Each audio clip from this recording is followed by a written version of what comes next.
everybody, it's Jenny from Med Ed again. So the next procedure I'd like to go over with you is pulse and respirations. When you're taking pulse and respirations, this is going to be a full 2-minute skill. 1 full minute, you're going to be checking the pulse. The second full minute, you're going to be checking the respirations. So I just want to kind of go over how to read what we call an analog clock.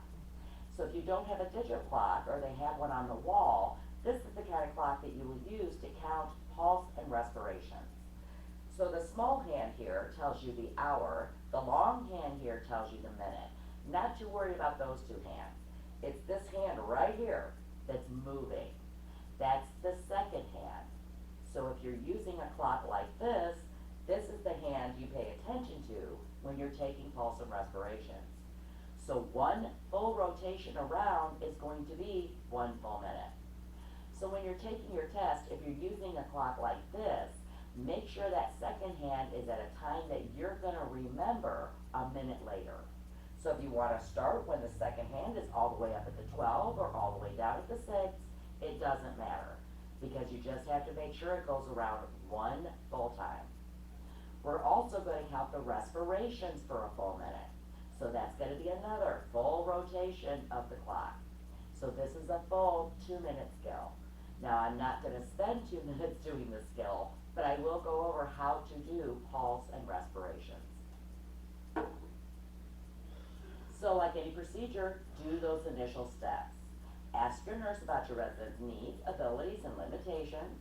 Knock on the door, request permission to come in. Greet them by the name they prefer, identify yourself by name and title, and explain what you're going to do. Find and gather your supplies. So for pulse and respirations, I need my hand and a clock. Close the curtain drapes and doors to keep the resident's privacy.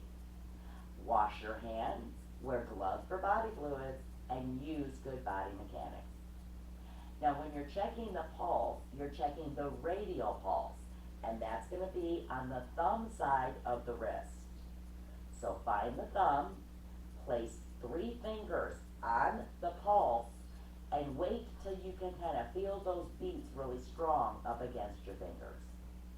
When it's time to start counting the pulse, say start or go, and then look away from the clock. Because I found the hard way by teaching, if you stare at the clock, your eyes will start counting the seconds and not the beats of the heart. So just glance at the clock about every 10 or 15 beats. Just glance at the clock to see if it's made that full rotation. You're going to count every time you feel that bump up against your fingers. So that's how you count a pulse rate. Now respirations are a little different. For respirations, you're going to pretend that you're taking the pulse. We do this so they do not alter their breathing pattern. So if you know somebody is staring at your chest, a lot of people will not breathe normally. And we want as normal of a respiration rate as possible. So you would hold the wrist as if you were feeling for the pulse, watch the time, and start counting each rise and fall of the chest as 1 respiration. So 1, 2, and so on. And you would do that for another full minute. Again, just glancing every 2 or 3 breaths to see if that rotation has went all the way around.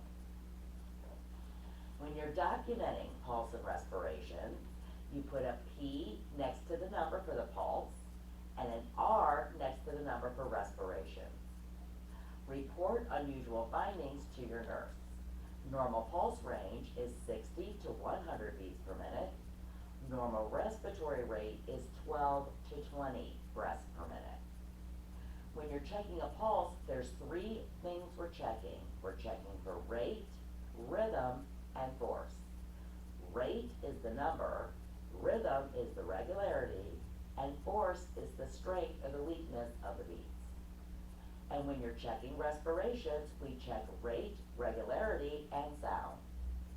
Rate is the number of times per minute, regularity is the rhythm of the breathing, and the sound is what you can hear. report unusual findings to your nurse, and then do those final steps. A, check alignment and comfort. B, make sure the bed's in the lowest position, side rails as appropriate. C, make sure they have their call light and water. D, ask them if they need anything before we go. And E, everybody likes a thank you, so thank your resident.